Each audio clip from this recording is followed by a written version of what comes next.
100 años cumple Sherlock Jr., la joya del cine mudo que sigue cautivando al mundo entero gracias a la genialidad de Buster Keaton, su estrella principal y director.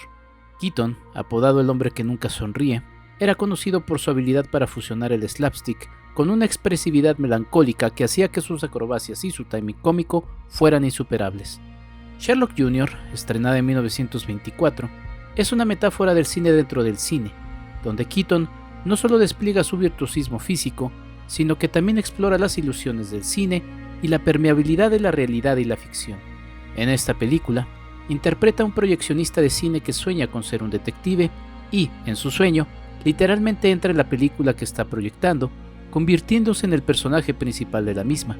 Este recurso narrativo no solo muestra su creatividad, sino que también prefigura técnicas modernas de ruptura de la cuarta pared. La película es un festín visual de trucos cinematográficos y acrobacias que aún asombran. Keaton ejecutaba todas sus propias escenas de riesgo, y su icónica escena en la motocicleta sigue siendo una de las más impresionantes de la historia del cine. 100 años después, Sherlock Jr. no es solo un testamento del ingenio y la innovación de Keaton, sino una cátedra magistral sobre el arte del cine y su capacidad para desafiar nuestra percepción de la realidad. Buster Keaton no solo dejó un legado cinematográfico que perdura, nos enseñó que una cara inexpresiva puede reflejar un universo de emociones y que el humor, incluso un siglo después, no conoce de fechas de caducidad. El cine se convierte en el testigo silencioso de nuestro paso por el mundo, y la historia en la llave para comprender nuestro presente y moldear nuestro futuro. Pantalla y memoria.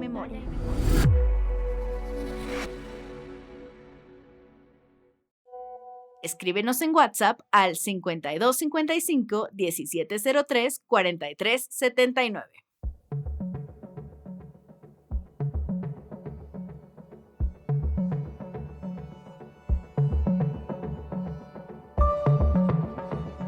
Muy buenos días, tardes o noches, bienvenidos a un episodio más de este Pantalla y Memoria. Y como ya escucharon, este episodio lo vamos a dedicar al gran Buster Keaton, sobre todo con motivo de esto que ya escucharon también, los 100 años de Sherlock Jr., esta película de 1924, escrita y dirigida nada más y nada menos que por Buster Keaton. Y para este episodio tenemos nada más y nada menos que a la crítica de cine, también profesora de muchos, inclusive de gente hasta que es curioso, gente que se me ha acercado que no tenemos nada en común, o sea, pero nada, querida Gina, y se me acerca y me dice, ay, ¿a poco conoces a Gina? Gina Esclar, ¿cómo estás? Bienvenida. Hola Enrique, feliz de estar aquí contigo, qué padre. Igualmente, querida Gina. Y pues qué padre que además nos trae a platicar el gran Buster Keaton con esta película Sherlock Jr. de ya 100 años. Mi hermano me dice, cada vez que dices esos 100 años me siento viejo y le digo, bueno, pues ni que hubiéramos nacido hace 100 años. Pero bueno, es que va pasando el tiempo y pues sí, ¿por dónde quieres empezar a agarrar esta película? Que bueno, pues obviamente nos va a traer a recordar a un personajazo como lo es Buster Keaton. Ay, pues no, ahora sí que no sé ni por dónde empezar. Mira, yo más bien empezaría contándoles un poquito, porque lo mío es la historia y me apasiona. Y hablando un poco también de el auge de la comedia silente, que también se le conoce como slapstick, Ujú. o algunos le llaman, para tratar de hacerlo en español y no en inglés, les llaman comedias de golpe y porrazo. Y pues que va a tener algo que se le conoce como el triunvirato de la comicidad, que va a estar hecho por Harold Lloyd, Buster Keaton y Charles Chaplin.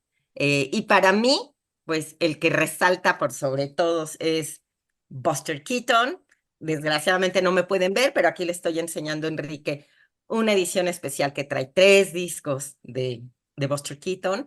Y pues algo importante es que en ese momento cada quien también empieza como a definirse o a definir los rasgos que los van a caracterizar, porque aprovechando como este boom del slapstick van a surgir muchos, pero muchos comediantes, algunos van a funcionar, otros no tanto, y pues algo que va a definir a Buster Keaton es o como se le llegó a conocer también, el hombre cara de palo o el hombre que nunca ríe. Entonces, eso así como Charles Chaplin tenía su bombín o o Haloid sus lentes, Buster Keaton era un comediante que no gesticulaba y para mí ahí radica la maravilla de Buster Keaton, ¿no? Alguien que te puede hacer reír y transmitir tanto sin gesticular.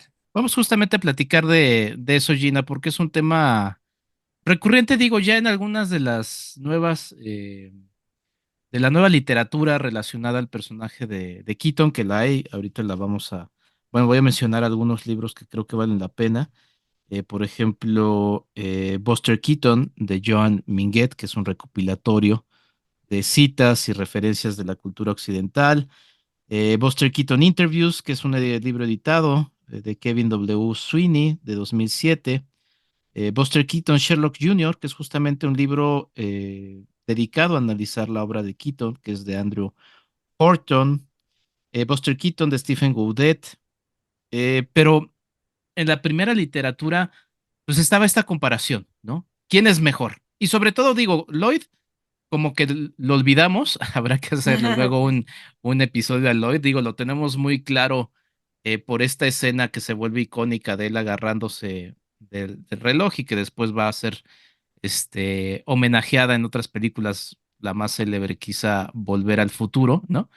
Pero inclusive hay quienes confunden a Lloyd con Keaton, ¿no? Por lo menos en esa escena, porque está como la fama más de Keaton de las acrobacias y demás. Pero bueno, se ha centrado mucho esta comparativa. ¿Es justa esta comparativa entre Keaton y Chaplin? Porque, pues, digo, te la lanzo así, ¿es justa? ¿Qué opinas de ello, querida Gina? Pues mira, la verdad es que yo, como te dije, yo sí soy Team Keaton 100%. Y te voy a dar un ejemplo que, bueno, no sé, a lo mejor algunos pensarán que no viene al caso, pero justamente hace unos días estaba viendo una serie que habla sobre la rivalidad que surgió entre Betty Davis y John Crawford y que se acentuó cuando hicieron juntas una película y la serie justo se centra un poco en hablar de cómo esta animosidad también, o sea, ya la tenían, pero también fue, o sea, quienes contribuyeron a hacerla más grande justamente fueron los periodistas, la gente que estaba atrás de ellos, los productores, y siento que eso sucedió también un poco con Chaplin y con Keaton, que sí tenían sus fans, pero siento como que también ahí en su momento la prensa se dividió entre los que lo admiraban más y los que más a uno y más a otro. Eh, pero siento que sí son totalmente distintos, pero yo personalmente empato más con el humor de Keaton. Chaplin me parece un poco más burdo. Incluso no sé si por ahí que nos están escuchando sepan de una comparación hermosa que escribe en su momento Borges acerca de Chaplin y Mm. Buster Keaton. A ver, compártanosla. Se las comparto porque es muy, muy bonita y dice, Chaplin es uno de los dioses más seguros de la mitología de nuestro tiempo, pero como cineasta, una porquería. Solo La Quimera de Oro era un lindo film porque estaba defendido de la fealdad del paisaje de Alaska, con gigantes vestidos de pieles, sobre un fondo de nieve. En sus demás películas está rodeado de tachos de basura o de escenas lujosas igualmente horribles. Trabajo rodeado de mascotas, no de buenos actores. Hay que tenerle lástima. Es un personaje sentimental. Los otros no existen. El cine ha progresado y Chaplin ha permanecido tan malo como al principio. Sus fotografías son igualmente espantosas.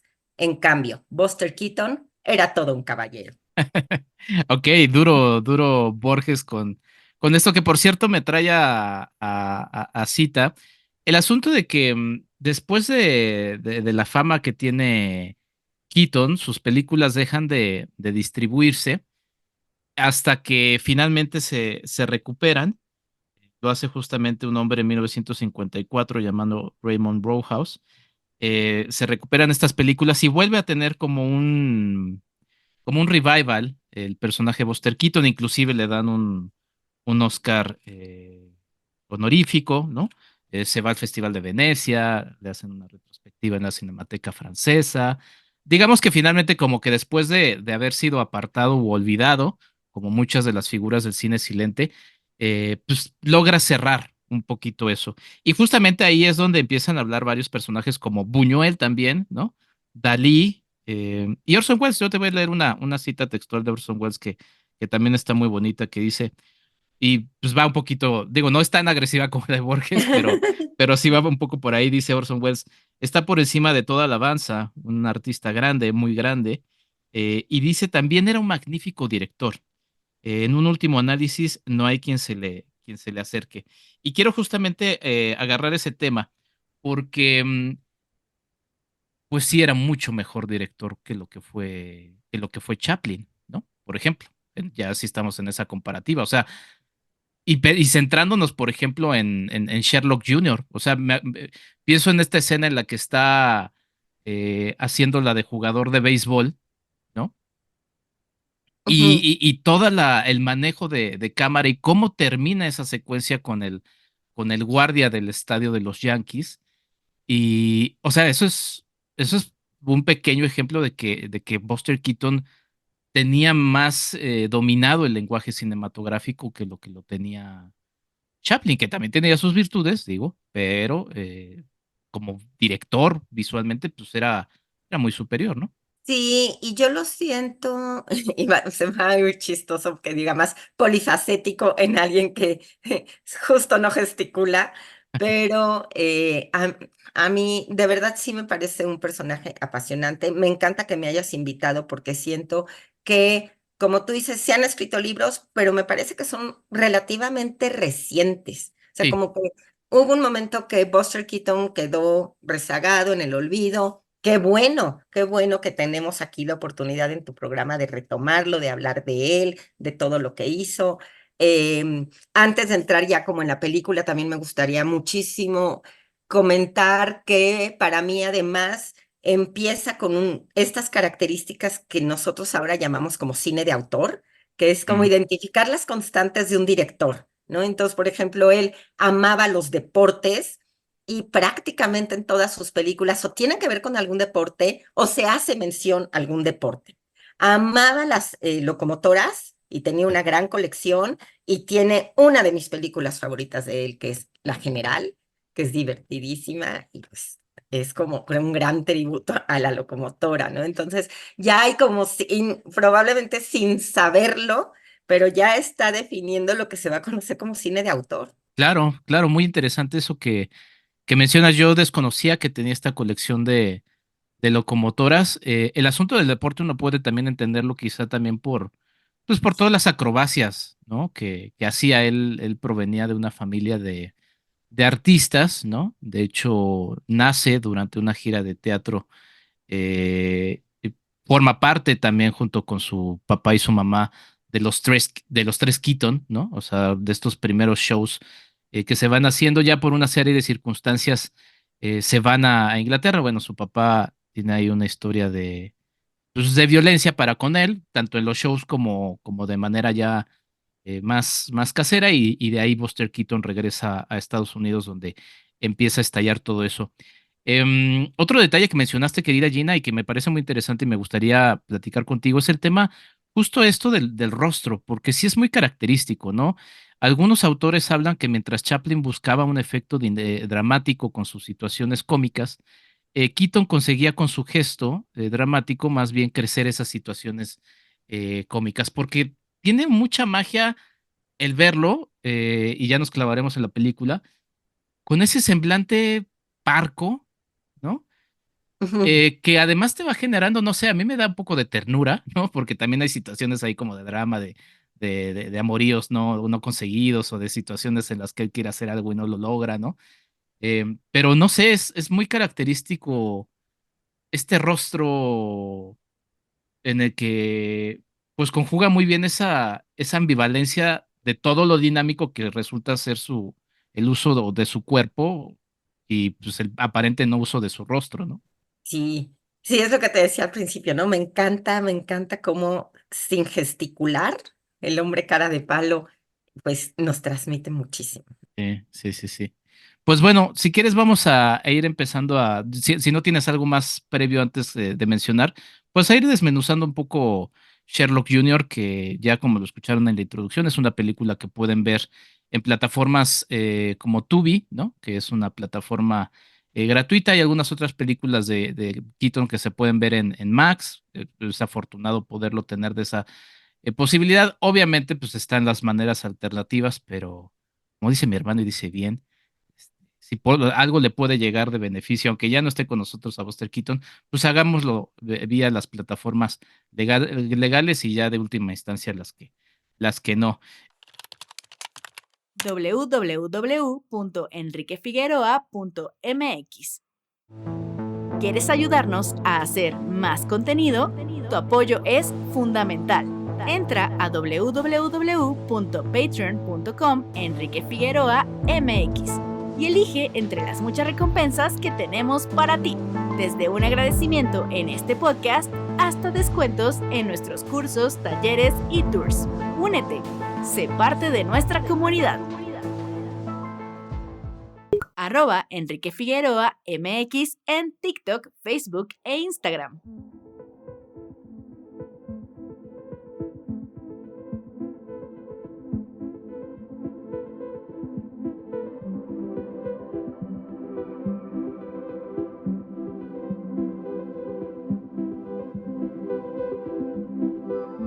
Quizá es muy difícil recordar cuándo fue la primera vez que viste esta película, pero ¿qué te generó? Porque yo la he enseñado a mis niñas y niños y les parece increíble como primera vez encontrarse con Buster Keaton. Ay, sí, pues mira, la verdad es que no sé si quienes nos están escuchando ya la vieron, ya tuvieron la oportunidad, pero yo, y no creo que sea la única, tengo como una particular obsesión y amor con las películas que nos hablan como del cine dentro del cine.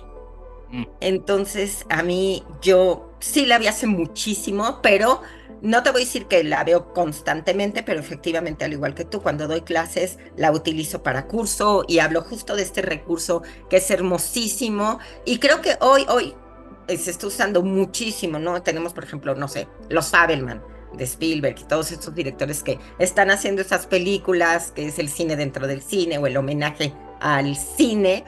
Y pues yo creo que cuando yo la vi me pareció que era de las primeras películas que se hicieron como un gran homenaje al cine mismo.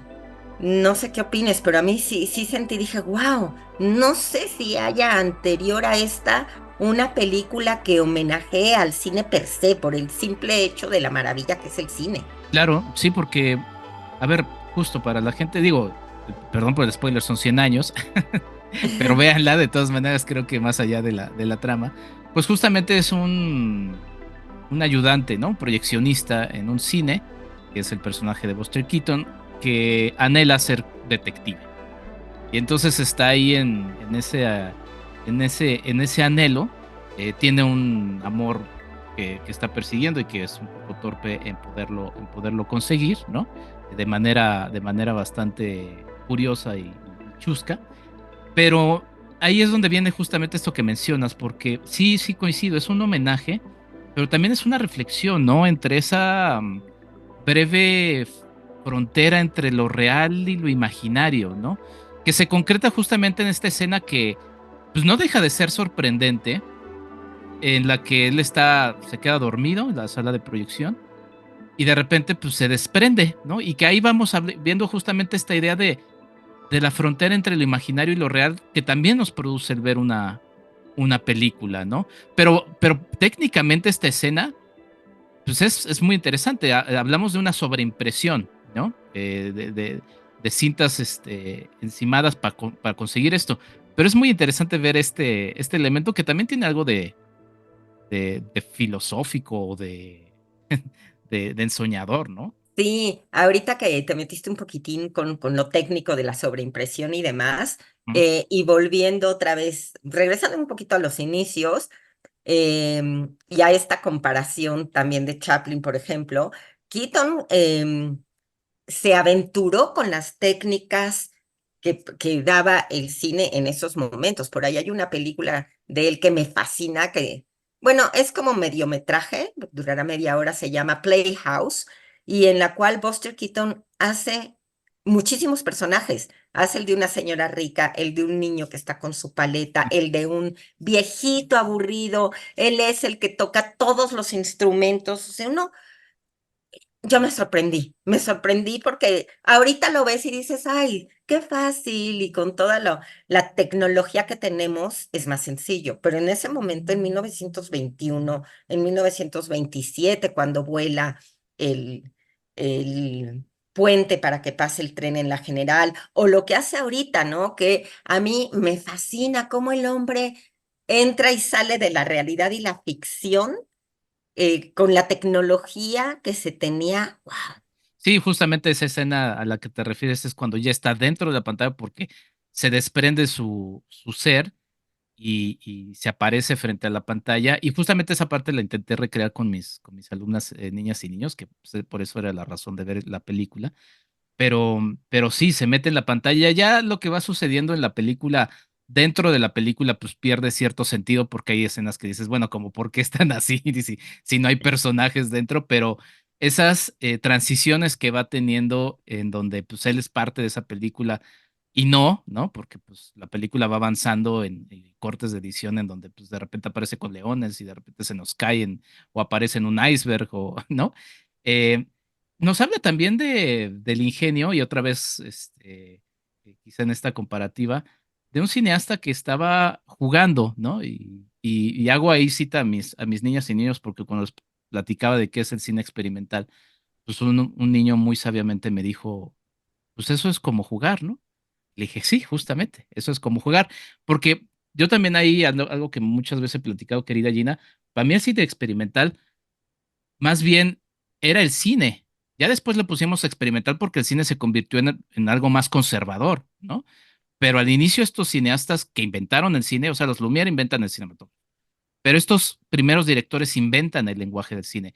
Están jugando y Keaton se divierte con las posibilidades del medio, ¿no? Sí, claro, claro. Y pues ahora sí, como dices, pues volviendo un poco a la película y a esta metanarrativa, Ujú. además de ser una gran comedia, me encanta porque también otra cosa en la cual siento que él estaba totalmente innovando era en la cuestión de mezclar géneros, ¿no? En ese momento como Ah, que los géneros cinematográficos siempre fueron muy planos, o sea, tú vas a ver una comedia y no había duda que vas a ir a reír y punto.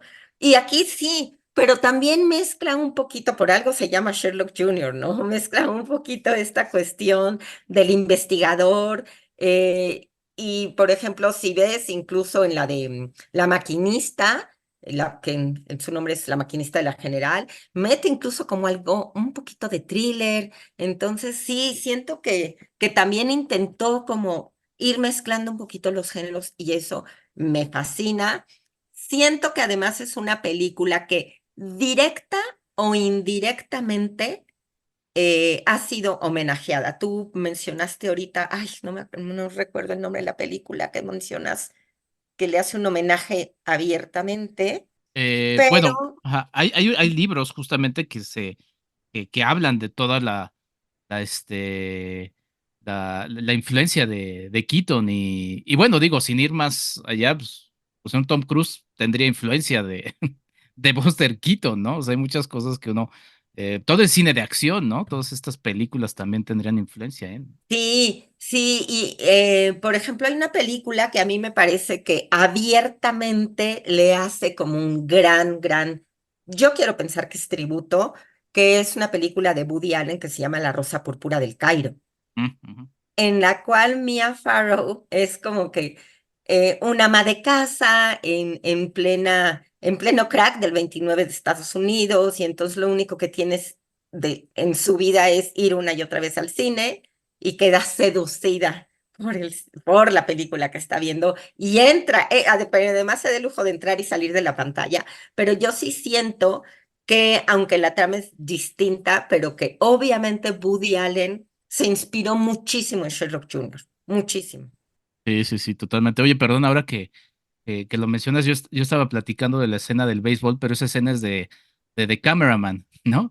Porque las vi recientemente juntas, entonces me confundí con esa escena de la clase de beisbolista, ese es el hombre de la cámara, que también es buenísima. Eh, Buenísimo.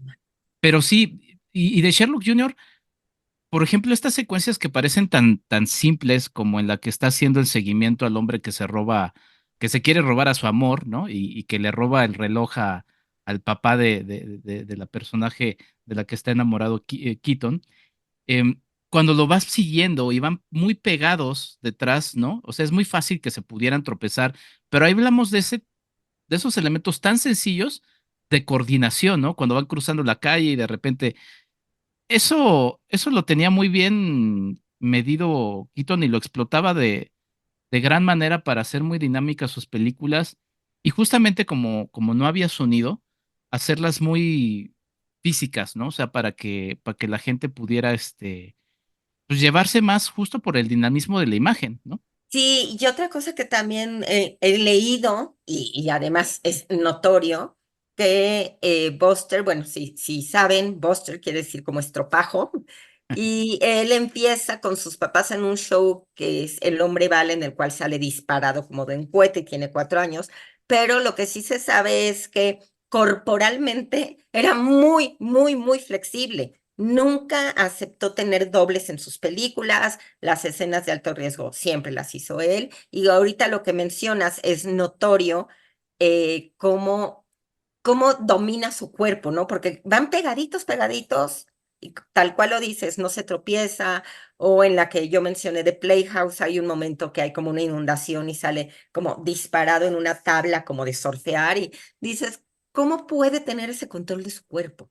Sí, que además justamente como relacionabas de niño, pues empezó a hacer todos estos shows, ya lo mencionaba yo también con sus papás.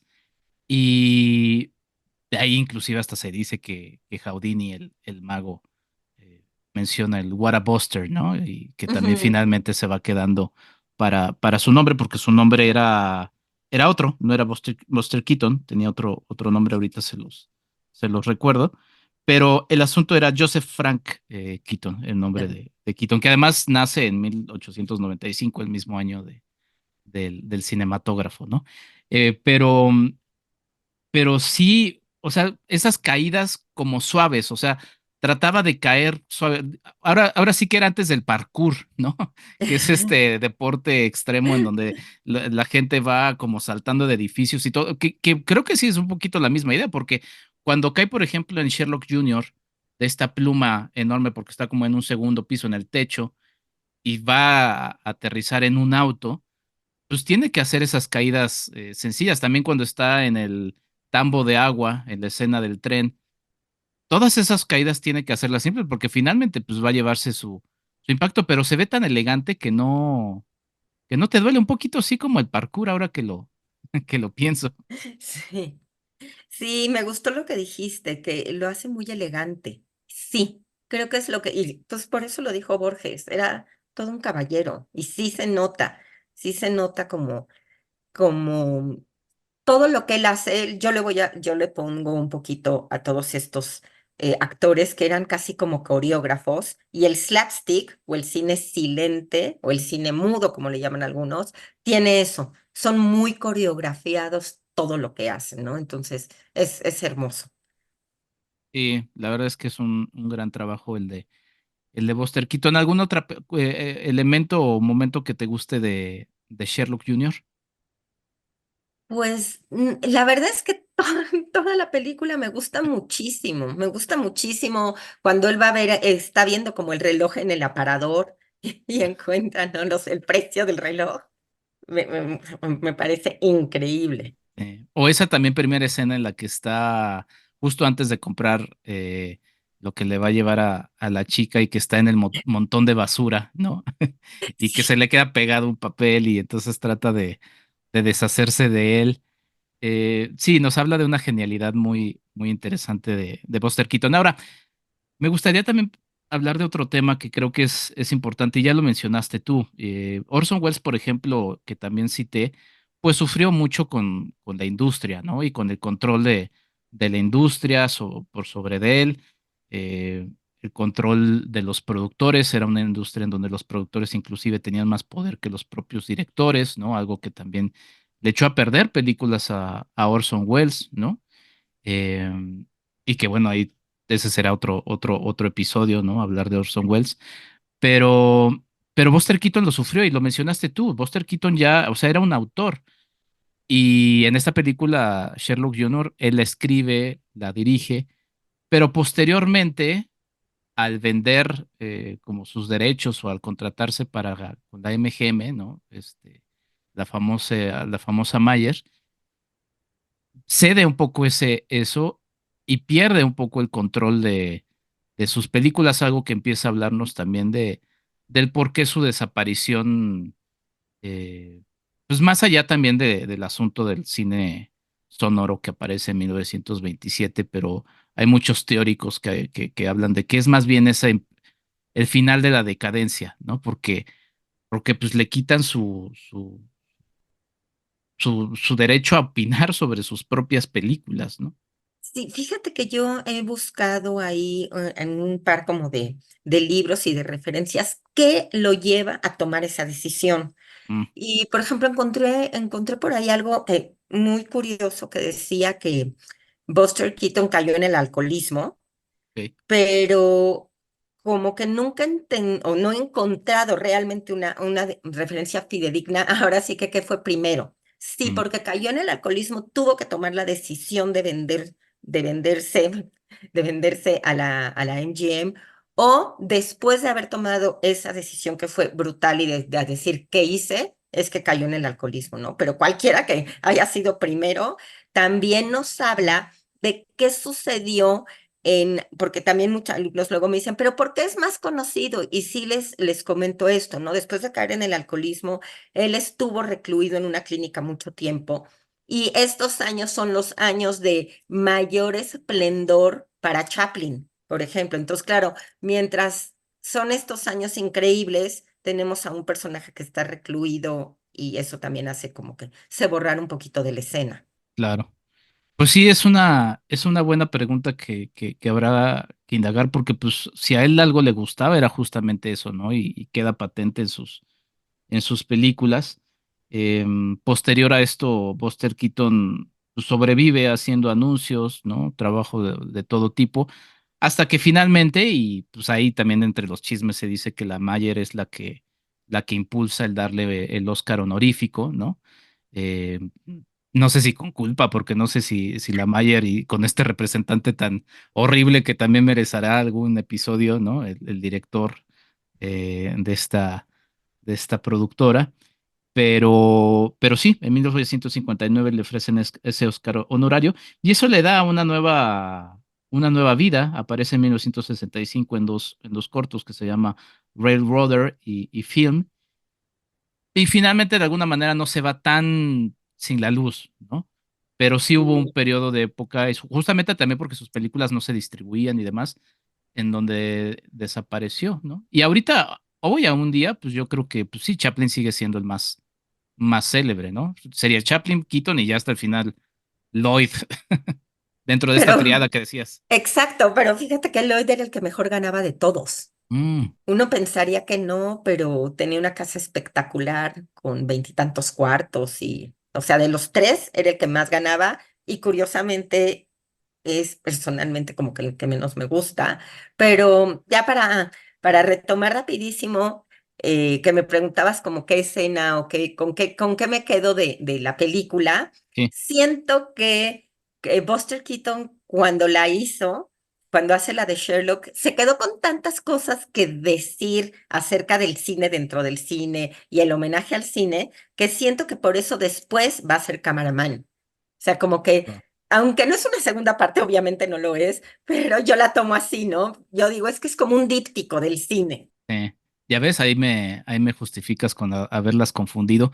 Que sí, Cameraman es interesantísima y además también tiene esta escena pues de sobreimpresión que también nos habla de, mm, de cine experimental, ¿no? Esta escena en la que de repente van mostrando los primeros trabajos que está mostrando como filmador de noticias y que pues, parecen un caos, pero que visualmente es padrísimo, ¿no? Porque uno dice, órale, esto es cine experimental en toda su en toda su expresión, ¿no? Fue un adelantado, ¿eh? La verdad es que fue un adelantado a su época. A lo mejor hay quien diga que no.